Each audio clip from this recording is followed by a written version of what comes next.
Olá, eu sou a professora Ana Carolina e vou lecionar a disciplina de Língua Espanhola. Lembrem-se, queridos, das nossas orientações de sempre, estar no local bem tranquilo para fazer as videoaulas e sempre utilizar as videoaulas como base para fazer as atividades, os exercícios e até mesmo as revisões, tá bom? Então, como hoje nós já finalizamos, os nossos livros didáticos, começaremos uma nova fase, onde vamos aprender curiosidades, vamos abrir o nosso vocabulário, aumentar o vocabulário, Durante o nosso estudo do livro didático, aprendemos vários vocabulários, vamos revê-los e aumentá-los, Então, se vamos ver sobre os locais da cidade, vamos ver ainda mais, vamos aumentar essas palavras do nosso dicionário interno, do nosso dicionário mental. Vamos ler vários textos, várias histórias e fazer várias atividades. Como o nosso livro didático já foi finalizado, a partir de agora vamos utilizar o nosso caderno espanhol, tá bom? Os textos que eu vou colocar aqui não precisa escrever no caderno, tá? Normalmente vão ser textos de explicações, alguns textos vão ser histórias, então vão ser um pouco maiores, então não precisa. Mas as atividades eu gostaria que vocês escrevessem no caderno, tá? Para que essas atividades não fiquem soltas, eu quero que vocês façam o seguinte. Toda videoaula a gente vai ter uma atividade. Então vocês vão fazer assim. Colégio Emaús, data, o número do vídeo e aí sim escrever as atividades. Porque quando vocês forem estudar vai ficar mais fácil, Vocês vão achar aquela atividade e já vão saber qual videoaula está aquela matéria, Depois quando vocês forem estudar é muito mais fácil, tá bom? Então esse é o combinado. Toda videoaula de agora em diante vocês vão escrever no caderno. Colégio Emaús, a data do dia, o número do vídeo, escrever as perguntas e as respostas, tá bom? Então, vamos lá. Sabes que é uma fábula? Então, hoje nós vamos ler alguns textos, Vamos descobrir algumas coisas e aprender sobre esse gênero textual que é destinado às crianças. Olhem só que divertido. Todos os textos que eu vou ler aqui, de matéria, vão ter uma tradução, tá bom? Para garantir que vocês vão entender tudinho que eu vou dizer. Vamos lá?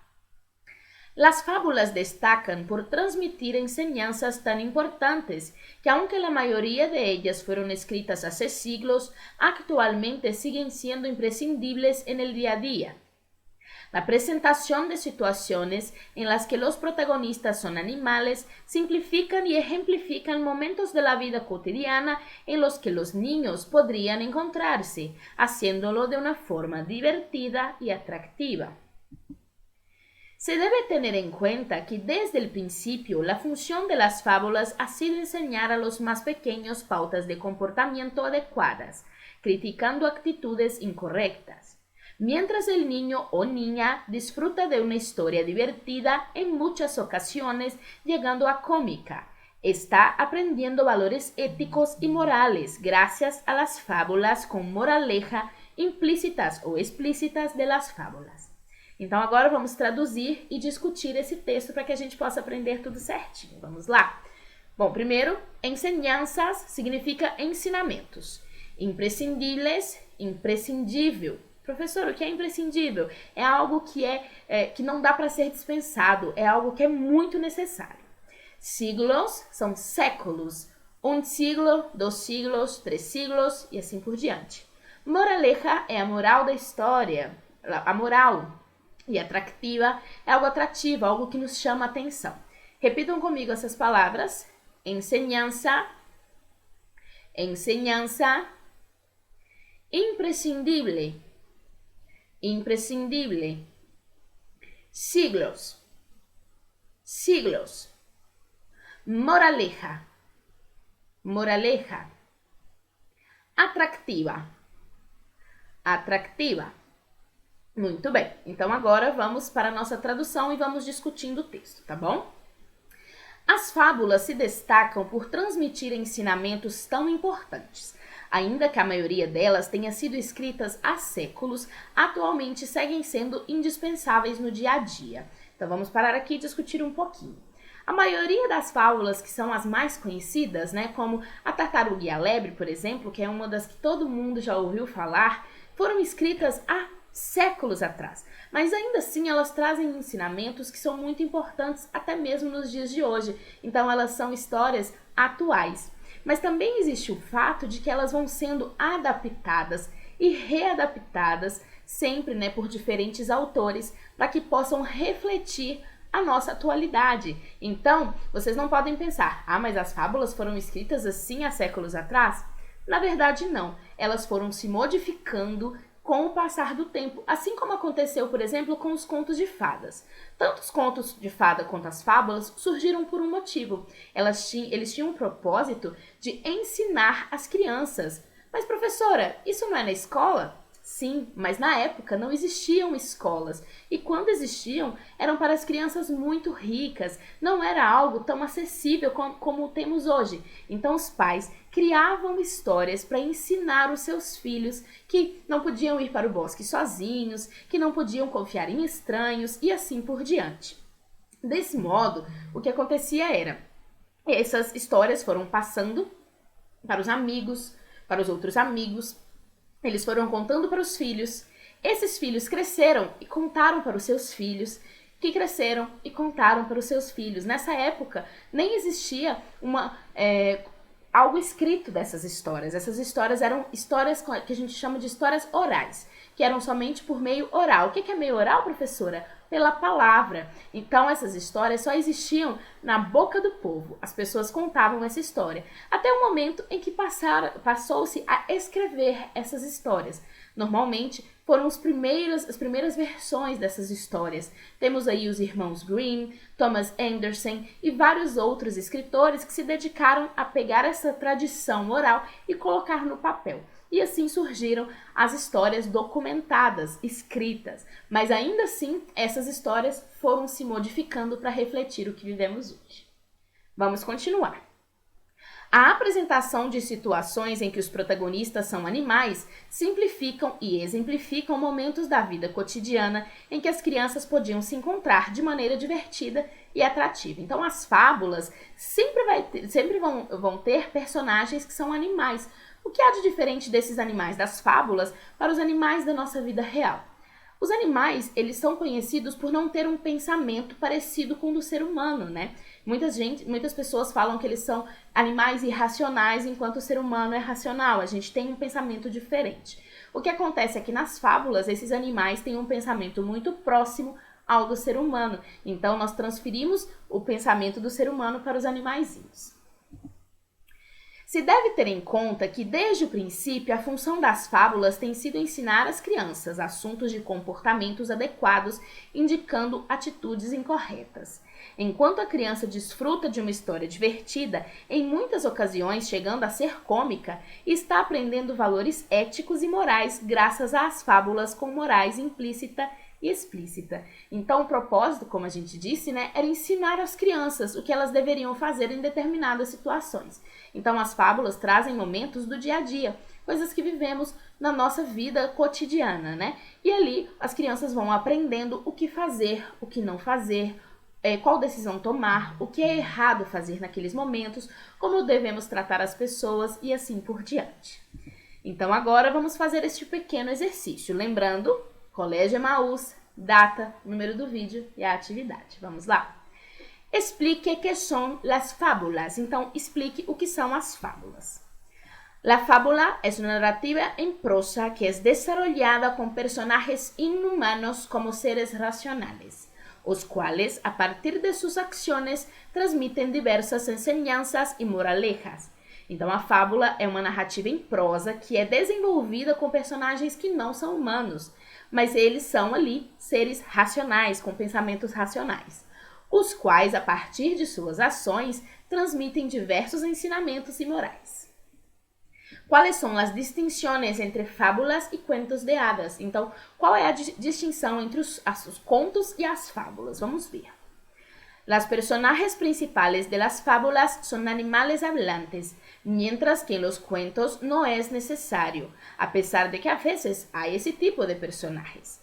Además, las enseñanzas de los cuentos no son una moraleja como las fábulas.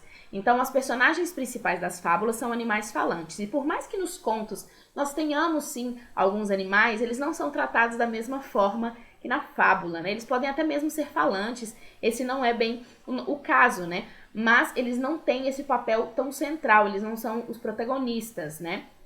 E, além disso, os ensinamentos que tiramos dos contos não são apresentados da mesma forma que nas fábulas. Obviamente, todos esses contos trazem, sim, ensinamentos, já que discutimos antes, né, que o propósito desses textos era ensinar as crianças.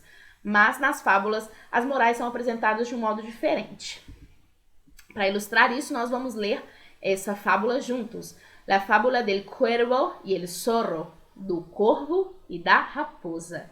Então, cuervo, corvo, zorro, raposa. Vamos lá? Essa é uma adaptação da fábula de Ésopo. Ésopo é um dos autores mais famosos em questões de fábulas. Vamos lá. Cierto día, un feo y negro cuervo consiguió robar un apetitoso trozo de carne a unos pastores que estaban en el campo preparando la comida. En cuanto atrapó el delicioso manjar, voló rápidamente al árbol más seguro y se posó en una rama, desde la cual los demás cuervos podían verle bien. Qué orgulloso se sentía del botín que llevaba en su pico.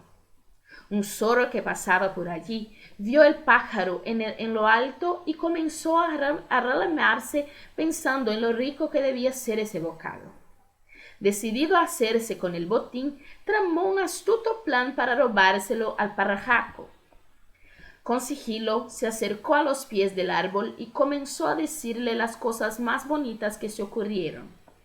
«Pero qué bello eres, amigo cuervo», dijo el zorro en voz alta para que sus halagos se escucharan bien.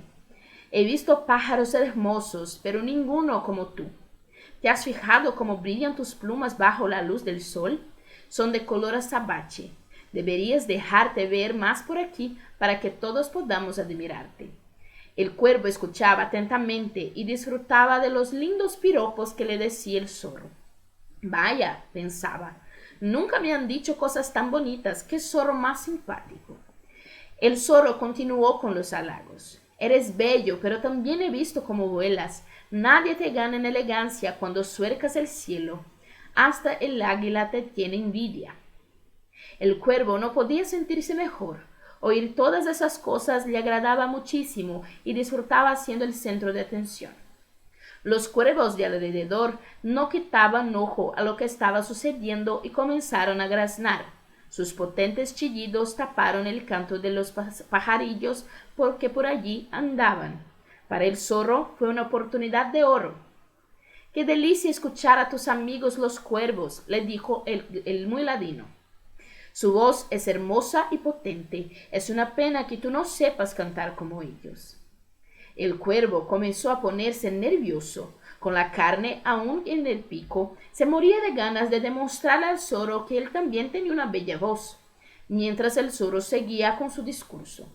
«En fin, me da rabia que a pesar de tener ese cuerpo tan esbelto y tanta gracia para volar, no sepas deleitarnos con una hermosa melodía», dijo el astuto zorro fingiendo desilusión.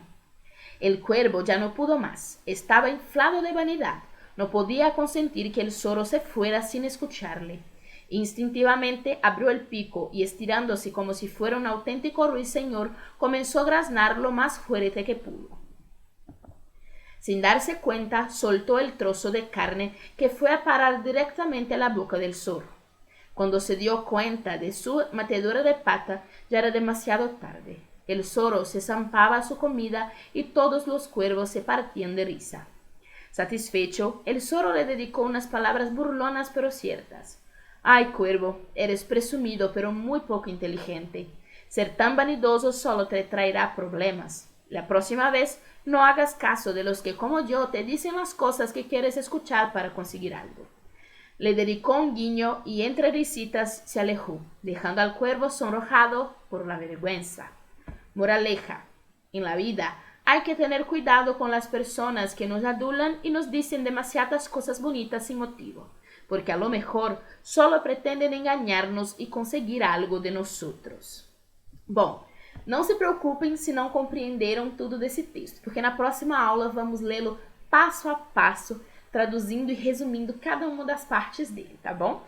Por enquanto, vamos ver os vocabulários, porque tem várias palavras muito legais para a gente aprender. Troço é um pedaço, um troço de carne, um pedaço de carne. Atrapou é apanhou, lhe atrapou a carne, ele apanhou, ele pegou a carne. Pico é o bico das aves, ele pico. Zorro é a raposa. Professora, aquele desenho animado do Zorro, o que isso quer dizer? O Zorro é um super-herói tipicamente mexicano. E realmente ele foi batizado com esse nome por sua esperteza. A raposa é conhecida como um animal muito esperto. Então ele, Zorro, o super-herói, teve o seu nome em homenagem à raposa, esse animal tão esperto. Pajaraco é pássaro, mas é um modo de dizer pássaro, né? Porque pássaro mesmo é pájaro. É um modo de falar esse passarinho de uma maneira quase que snob, falando, um pássaro. Halagos são elogios e plumas são penas. Azabate, traduzindo mesmo, seria um jato, mas na verdade aqui quer dizer que é algo muito negro, como o piche dos asfaltos, algo assim, né? Porque as penas do corvo são bem negras, bem pretas mesmo, chegam até mesmo a brilhar. Piropos são o canto dos pássaros, estes piropos. E nadie, aqui eu repeti a palavra, me desculpem, é ninguém. Nadie, em espanhol, ninguém. E nada é nada, tá bom? Não confundam. Chillidos são um grito muito agudo, porque os corvos, eles não são pássaros que cantam muito. O som que eles produzem são um grito muito agudo e muito alto. Vanidade é vaidade. E ruiseñor é um tipo de pássaro, que aqui nós chamamos de rouxinol. É um pássaro que em muitos livros, né, literários de história, eles são utilizados porque o canto deles é realmente muito bonito. Burlonas são brincadeiras, normalmente brincadeiras que não são muito legais. Alejou é afastou. Quando a gente fala que algo está perto, dizemos que algo está cerca. Quando dizemos que algo está longe, dizemos que está lejos. Podemos dizer também cercano, lejano. Então, alejou é tomar distância, se afastar. Presumido pode ser traduzido como presumido também, mas a gente chamaria também de presunçoso, uma pessoa que se acha mais do que realmente é. Sonrojado é estar corado, né? Ficar vermelhinho de vergonha. E zampaba é uma gíria, né? Uma maneira de falar que a pessoa está comendo rapidamente, com muita gula. E metedura de pata é dizer que passou vergonha, que fez algo que não devia ter feito. Bom, na próxima aula nós vamos ver aquele texto, né, do El Cuervo e El Zorro muito detidamente. Então não precisam ficar preocupados, né? Hoje foi a nossa primeira leitura e normalmente para a gente compreender um texto a gente precisa fazer mais de uma leitura, tá bom? Então nos vemos no próximo encontro. Hasta luego e lembrem-se, juntos no caminho certo.